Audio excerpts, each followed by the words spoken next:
Mesdames et messieurs, bonjour. Très ravi de vous retrouver pour cette édition du 13h à la une de l'actualité. L'axe Dakar-Ouagadougou se renforce sous l'impulsion des présidents Bassirou Diomaye Faye et Ibrahim Traoré. Lors d'une visite d'amitié et de travail au Burkina, les deux dirigeants ont discuté des enjeux cruciaux pour la sous-région. Dès ce vendredi, le ministère de l'Enseignement supérieur s'attaque à une problématique cruciale, la stabilisation du calendrier académique. Un séminaire dédié à la recherche de solutions pour normaliser l'année universitaire se tient à l'instant. On le verra. Un grand bond en avant pour les transports à Dakar avec le lancement de la première phase du colossal projet de restructuration du réseau de transport en commun. Doté d'un budget de 267 milliards, ce projet ambitieux vise à moderniser et étendre l'offre de transport public. Et puis Laser a inauguré 2 mini-centrales solaires d'une capacité de 60 kW, chacune à Sansamba et Tumbura, 2 villages du département de Bakel. Ces installations visent à électrifier 67 villages dans la région de Tambacounda.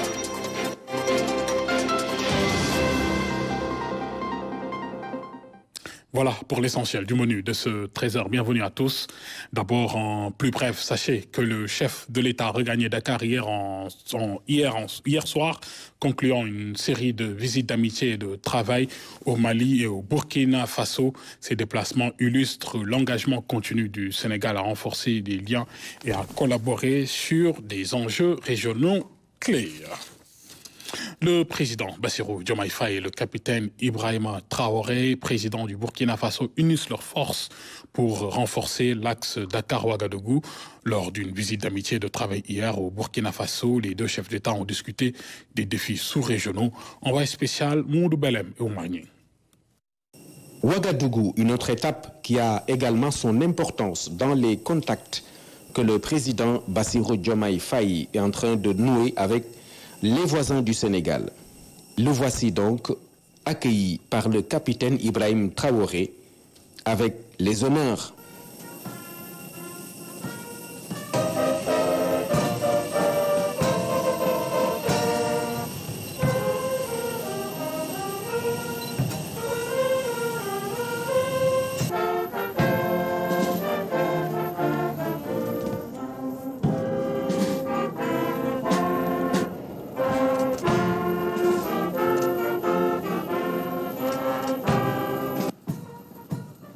Le Sénégal et le Burkina Faso entretiennent des relations bilatérales exemplaires.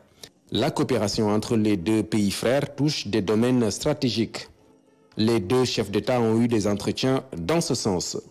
Le premier ici, au salon du pavillon présidentiel de l'aéroport de Ouagadougou. Le deuxième temps sera le palais présidentiel du Faso.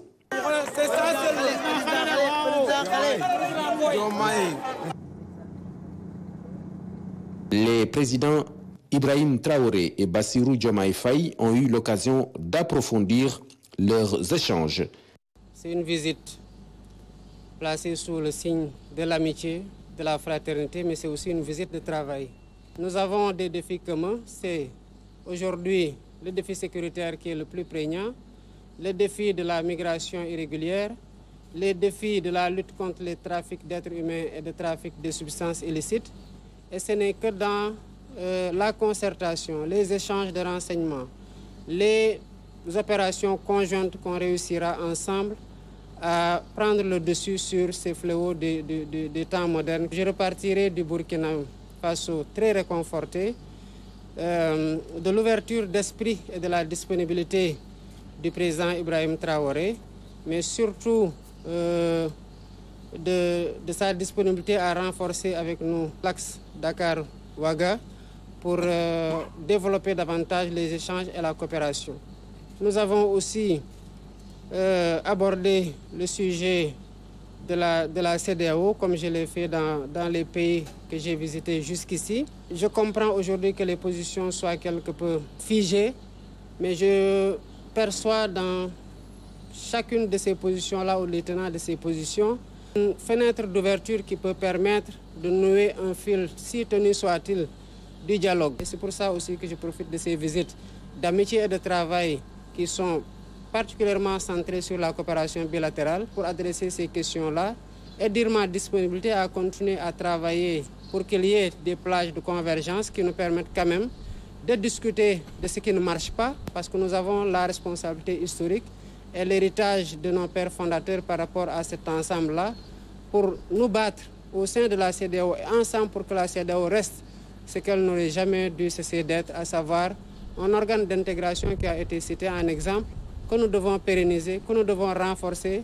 Partant de ces propos, l'on retiendra un entretien fructueux, symbolique de l'importance de ce déplacement du président Bassirou Diomaye Faye à Ouagadougou. Renforcement des liens et coopération multiformes au menu des discussions entre le président sénégalais Bassirou Diomaye Faye et le colonel Assimi Goïta du Mali. Lors de leur rencontre à Bamako, les dirigeants ont souligné l'importance de la solidarité historique et des nouvelles opportunités de collaboration entre leurs nations et au sein de la région sahélienne. Nos envoyés spéciaux Maoudou Belem et Omar Nying. En venant effectuer une visite d'amitié et de travail à Bamako, le président Bassirou Diomaye Faye conforte la proximité historique et géographique entre le Sénégal et le Mali. L'accueil que lui réserve le colonel Assimi Goïta, président de la transition, est un symbole fort pour deux pays qui partagent la même devise. Un peuple, un but, une foi.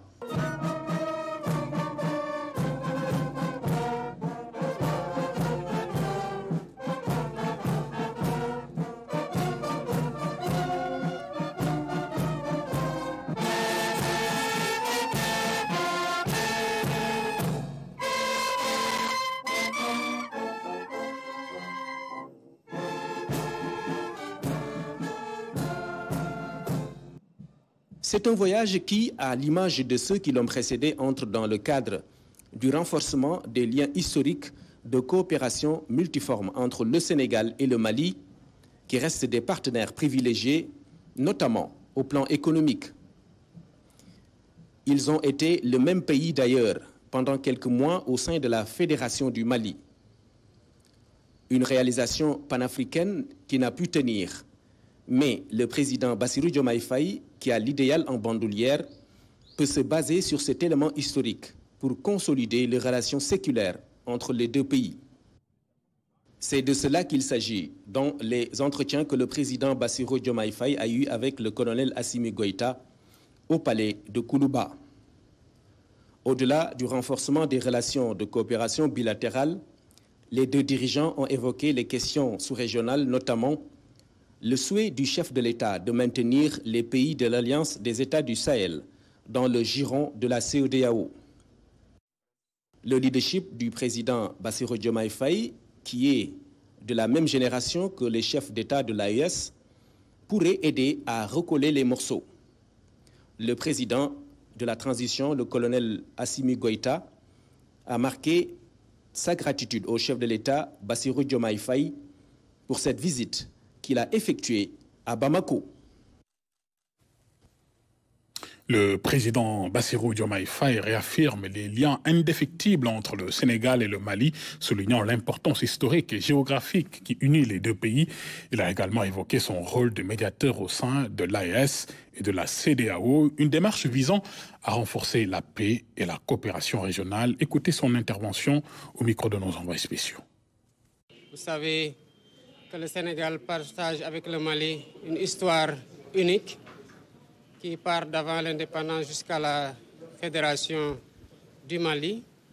Et je suis venu dans le cadre de la continuité de ces relations que nous voulons renforcer sur le plan diplomatique, sur le plan commercial et sur le plan de la concertation pour la prise en charge de tous les défis que nous partageons en commun, à savoir le terrorisme, la lutte contre les trafics illicites, notamment la traite des êtres humains, le trafic de drogue. Nous avons d'autres défis que nous devons relever ensemble, à savoir les défis écologiques au niveau de la Falémé. Vous savez que nous partageons une ressource précieuse, à savoir l'eau, avec l'OMVS, avec le Mali.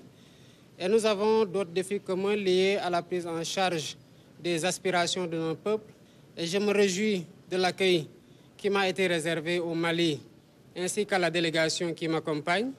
Je me réjouis aussi d'avoir trouvé à mon frère le colonel Assimi Goïta, président de la transition malienne, toute la disponibilité et l'engagement à renforcer la coopération bilatérale, mais aussi à renforcer la concertation sur le plan multilatéral, que ce soit au niveau sous-régional, régional, mais aussi au niveau international. Mais nous avons aussi parlé de la question de la CEDEAO. Comme vous le savez, le Mali est membre des États de l'Alliance du Sahel. Ceux qui ont suivi mes déplacements dans les différents pays de la CEDEAO m'ont entendu prêcher cette bonne parole-là. Je me suis évertué à en échanger longuement avec le colonel. J'ai compris la position malienne qui, quoique rigide, n'est pas totalement inflexible. Nous pensons que nous devons continuer à travailler avec toutes les parties prenantes, ne pas se décourager de trouver des issues heureuses qui nous permettent de renforcer l'intégration, soit en passant par la coopération bilatérale, mais aussi en essayant de corriger les impairs que nous avons notés dans la coopération multilatérale, notamment dans les instances sous-régionales et régionales, et qui nous ont valu cette situation regrettable que nous vivons. Mais nous ne pouvons pas nous résigner à observer un outil d'intégration formidable quand même dans sa conception, dans les résultats qu'il nous a valu et qui a été cité en exemple, c'est désintégrer sans rien faire. Dakar et Berlin renforcent aussi leurs liens avec de nouvelles consultations intergouvernementales axées sur des réformes clés au Sénégal. Au cœur des discussions, le foncier, la législation du travail, l'accès au financement et l'énergie. Alors que le Sénégal cherche à obtenir une deuxième phase d'appui budgétaire de 100 milliards de francs CFA, l'Allemagne a déjà injecté plus de 511 milliards de francs CFA dans divers projets de développement entre 2019 et 2023. On voit tout cela avec Salusek. C'est une rencontre annuelle qui se tient depuis 2019, consacrée à la coopération entre les deux pays. Ces consultations germano-sénégalaises mettent l'accent sur des domaines prioritaires. Il me plaît de rappeler qu'à travers le partenariat pour encourager les réformes, l'Allemagne s'était engagée à accompagner l'État du Sénégal dans le long processus de réforme dans les domaines tels que la législation du travail, le foncier, la modernisation de l'administration, l'accès au financement, le développement des micro-petites entreprises, la formation professionnelle et enfin l'énergie. Sur la période 2019-2023, le montant total des engagements de l'Allemagne au Sénégal est estimé à 511 milliards de francs CFA. Pour le renforcement de la bonne gouvernance, de l'état de droit et du développement du secteur privé, le gouvernement sénégalais sollicite de l'Allemagne une deuxième phase d'un appui budgétaire estimé à 100 milliards de francs CFA. Je compte sur votre flexibilité durant l'élaboration d'une future matrice alignée au projet, c'est-à-dire alignée au programme national de développement, afin qu'elle s'inscrive dans une logique de consolidation de la résilience de notre économie face aux chocs socio-économiques actuels et futurs. D'ores et déjà, je voudrais souligner que la prise en compte dans la première phase de l'appui budgétaire des thématiques relatives notamment à l'autonomisation économique des femmes, la lutte contre le blanchiment de capitaux et la stratégie nationale de développement du secteur privé est en parfaite cohérence avec les récentes orientations du chef de l'État. L'Allemagne compte poursuivre son partenariat avec le Sénégal dans le cadre de l'appui budgétaire.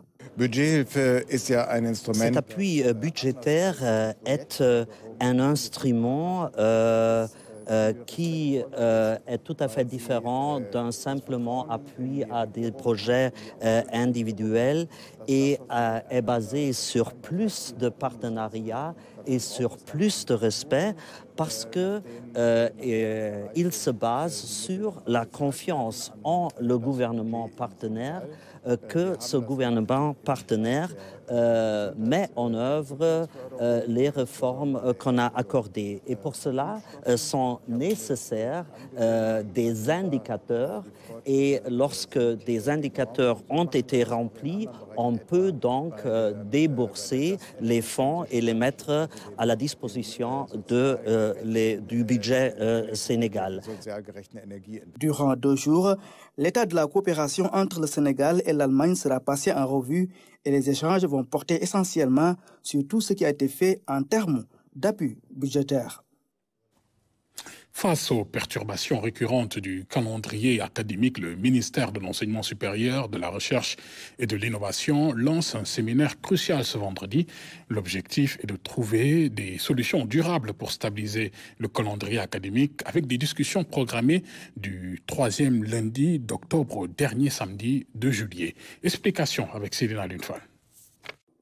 Au fil des années, l'instabilité enregistrée dans le secteur de l'enseignement supérieur a créé un dérèglement du calendrier académique, des difficultés auxquelles les nouvelles autorités ont voulu apporter des solutions. C'est ainsi qu'il a été décidé d'organiser un séminaire de stabilisation du calendrier académique, une rencontre qui a pour but d'élaborer une stratégie nationale de normalisation et d'harmonisation des années universitaires, mais également d'établir un calendrier académique pour une année universitaire normale. Le calendrier universitaire devrait normalement débuter le 1er octobre pour se terminer le 31 octobre de l'année suivante, théoriquement, mais tel n'est pas le cas. Le calendrier n'est pas respecté. Des dysfonctionnements ont perturbé les années académiques qui se chevauchent et s'enchaînent. Ces manques de repères désorientent les étudiants et enseignants. Ainsi, la cristallisation d'un calendrier académique pour une année universitaire normale démarrant le 3e lundi d'octobre et se terminant le dernier samedi du mois de juillet, s'avère nécessaire pour retrouver les bonnes pratiques. Il y va de la qualité de l'enseignement supérieur, en plus d'avoir une meilleure visibilité sur le planning. En outre, cette rencontre qui s'articule autour de 8 ateliers devrait permettre de réfléchir sur plusieurs autres points, notamment la question des orientations et inscriptions des bacheliers, de rattrapage des années en chevauchement, de recrutement des personnels et la question des établissements privés et des masters qui ont longtemps constitué des points de désaccord. Et justement, ce séminaire de stabilisation du calendrier académique s'est ouvert il y a quelques heures à Saly. Il s'agit de tout mettre en œuvre pour rendre le calendrier universitaire intangible avec l'implication, bien sûr, de toutes les parties prenantes des universités. On y reviendra, bien sûr, dans nos prochaines éditions. 5000 agents de la SONAGED, plus de 300 unités motorisées seront mobilisées pour la journée de nettoiement prévue ce 1er juin à l'initiative du président Bassirou Diomaye Faye. À la veille de l'événement, le ministre de l'Urbanisme a effectué une visite au siège de la SONAGED. Moussa Bala Fofana s'est dit satisfait du dispositif qui sera déployé ce samedi. Moumoudou Sakine. Du petit matériel au gros moyen. Il s'agit de la logistique destinée à l'opération de nettoiement prévue samedi prochain à l'initiative du président de la République, Bassirou Diomaye Faye. D'où cette visite du ministre de l'Urbanisme au siège de la Société nationale de gestion intégrée des déchets, SONAGED. Aujourd'hui, l'objectif de ma présence ici, c'était vraiment de faire une petite revue des troupes, regarder ce qu'on a préparé et on va accompagner l'ensemble des leaders, l'ensemble des ministres. On va descendre sur le terrain auprès de nos frères et sœurs pour accompagner cette dynamique. Je suis satisfait de ce que j'ai vu ici aujourd'hui et je pense que cette journée sera une réussite. La SONAGED va déployer 5000 agents, plus de 300 unités motorisées aux côtés des populations. Ce que nous voulons impulser, surtout, c'est une société sénégalaise qui se préoccupe de son environnement, qui s'organise autour des journées que nous ferons mensuellement et dont l'objectif, c'est de bâtir un cadre de vie propre, novateur et qui nous protège contre les différents fléaux dont nous faisons face régulièrement. Donc une approche communautaire, d'où cet appel du ministre de l'Urbanisme pour un élan patriotique. C'est toute la communauté que nous appelons véritablement le 1er juin à descendre sur le terrain et à s'occuper de notre cadre de vie. Donc c'est une nouvelle approche. Nous ne voulons pas que ce soit une activité uniquement institutionnelle. Nous voulons que ce soit quelque chose vraiment de communautaire, porté par les populations. Les autorités attendent une forte mobilisation des citoyens, ensemble pour un cadre de vie reluisant. Le contrôleur général Mame Seydou Ndour, porté à la tête de la police nationale, il remplace à ce poste l'inspecteur général Seydou Bokariag. Mame Seydou Ndour prend la direction générale au moment où l'institution est critiquée pour l'utilisation de méthodes aux antipodes des droits humains durant certaines manifestations préélectorales au Sénégal. Parmi ses missions, repositionner la police au cœur du dispositif sécuritaire pour une meilleure protection des personnes et des biens. Son portrait est signé Moussa Mané. Le contrôleur général Mame Seydou Ndour arrive à la tête de la police nationale dans un contexte où le président de la République vient de lancer des assises sur la réforme et la modernisation de la justice. Une réforme qui concerne aussi la police puisqu'elle est la porte d'entrée du chemin qui mène vers la justice. Une police décriée ces dernières années pour ses méthodes peu orthodoxes durant certaines missions régaliennes de maintien de l'ordre à Dakar et dans plusieurs localités du pays. Le nouveau directeur général de la police aura comme tâche principale recentrer les actions de la police autour de l'essentiel, la réconcilier avec les citoyens pour mieux veiller sur leur sécurité.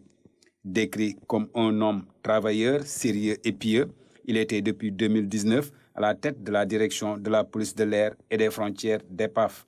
Responsable de la sécurité aux frontières et dans les aéroports, il avait inscrit son action sur la surveillance, la prévention des entrées illégales et la sûreté aéroportuaire. Directeur de la police des étrangers et des titres de voyage de novembre 2015 à novembre 2019, il avait amélioré sensiblement les opérations liées à la gestion des entrées des étrangers et des documents de voyage, avec une empreinte sur la gestion des flux migratoires. Le contrôleur général Mame Seydou Ndour s'est aussi distingué dans une autre entité de la police. Il s'agit de l'OCRTIS, l'Office central de répression du trafic illicite des stupéfiants. Dans cette unité, il a mené des actions farouches couronnées de succès. D'ailleurs, en 2014, il a été élu personnalité de l'année par les ONG de lutte contre les drogues. Sa carrière au sein de la police débute en 1994, où il reçut le concours direct des officiers de police avant d'être reçu au concours de commissaire de police en 1996. Du commissariat de Thiaroye, son premier poste, le directeur général de la police a servi à Saint-Louis pendant plusieurs années et dans d'autres commissariats du pays. L'ancien élève du Britannique militaire est titulaire d'un Master 2 en défense, sécurité et paix, diplôme pour lequel il est major. Major aussi de sa promotion du diplôme de commissaire de police. Le contrôleur général a aussi poursuivi ses études au Canada dans le cadre du maintien de la paix. Aux États-Unis, il a obtenu un certificat de formateur du Diplomatic Security Service. Il est titulaire du Senior Mission Leader Course, cours le plus élevé des Nations Unies. Polyglotte, il maîtrise bien l'anglais et les nouvelles technologies de l'information et de la communication. Il a reçu plusieurs décorations et des médailles au Sénégal et à l'étranger pour dévouement et engagement au service de la police nationale et de la nation sénégalaise en général. Et place maintenant à l'actualité de nos régions et c'est juste après ça.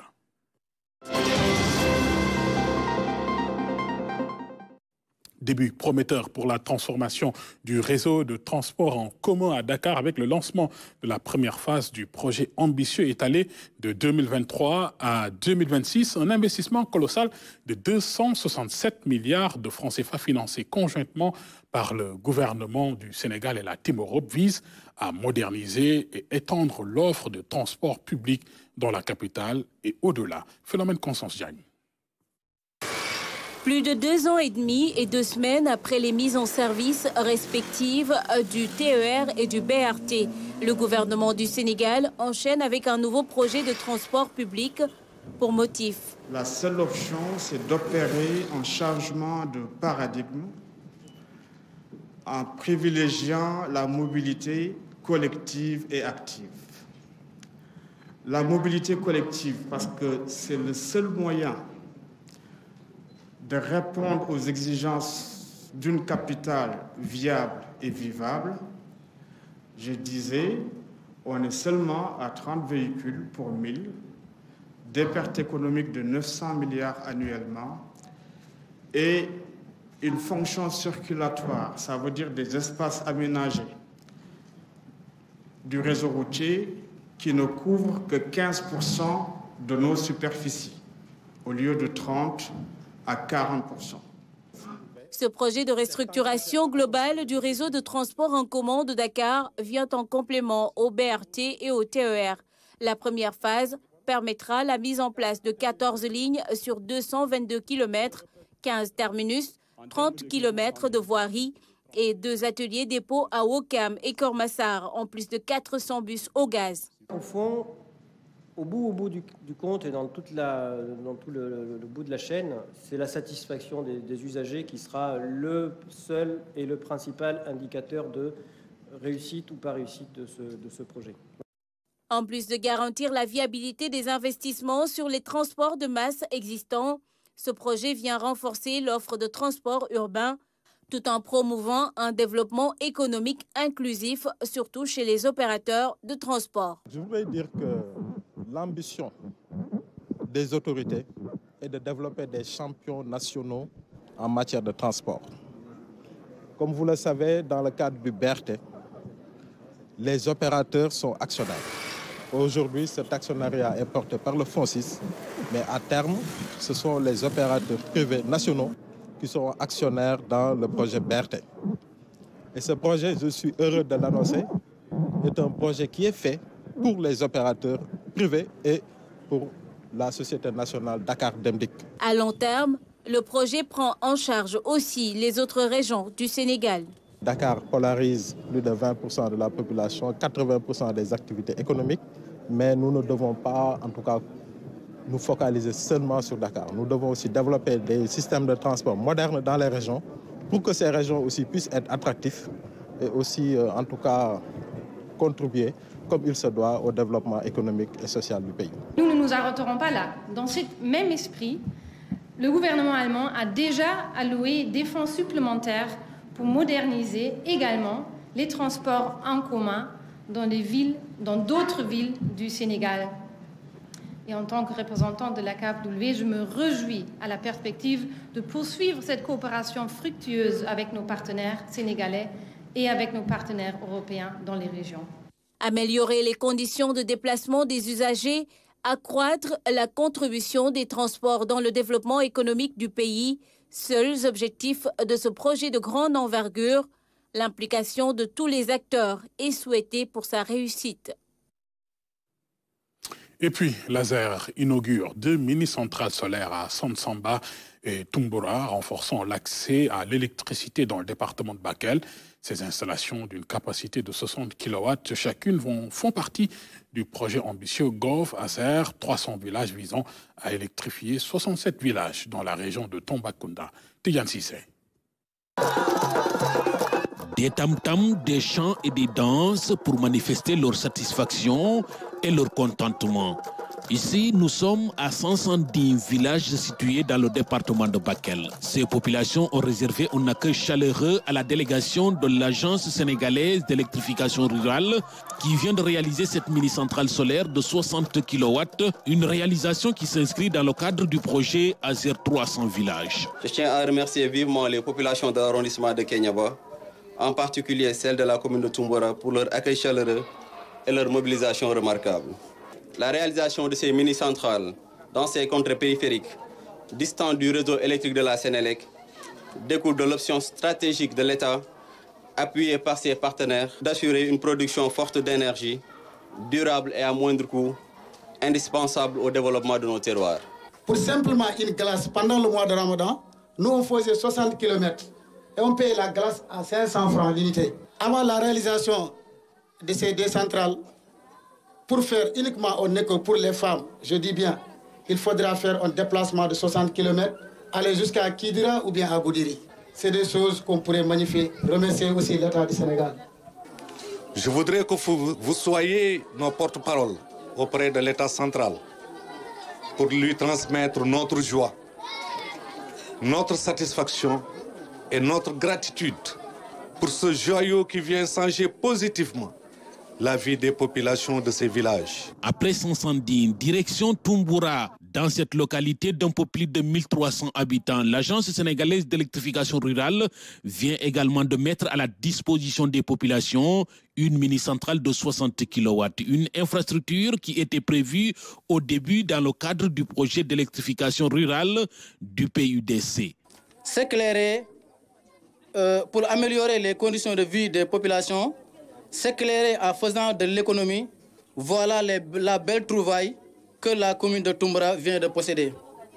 C'est un rêve de plusieurs générations qui vient d'être réalisé. La population de Tumbura salue pour la réalisation de cet ouvrage. C'est un réel plaisir que moi et la délégation de l'Azer qui m'accompagne avons à participer à cette cérémonie d'inauguration des mini-centrales réalisées dans le cadre du projet Gov Engineering.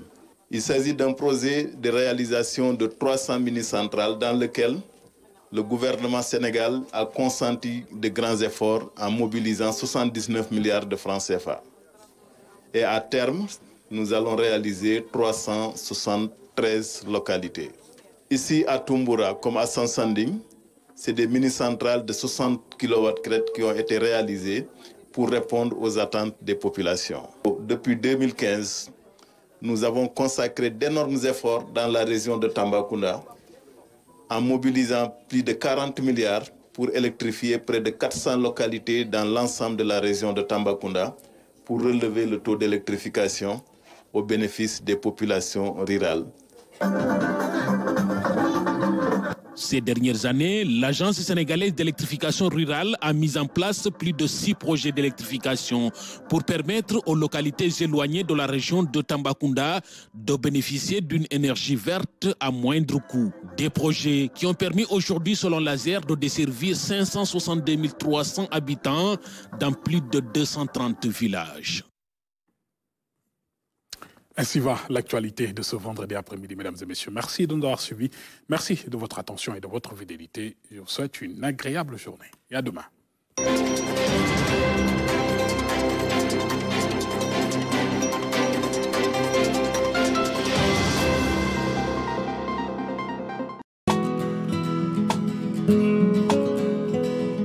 Sous l'impulsion du président de la République, Bassirou Diomaye Diakhar Faye, CETES Union Réew appelle à une mobilisation communautaire.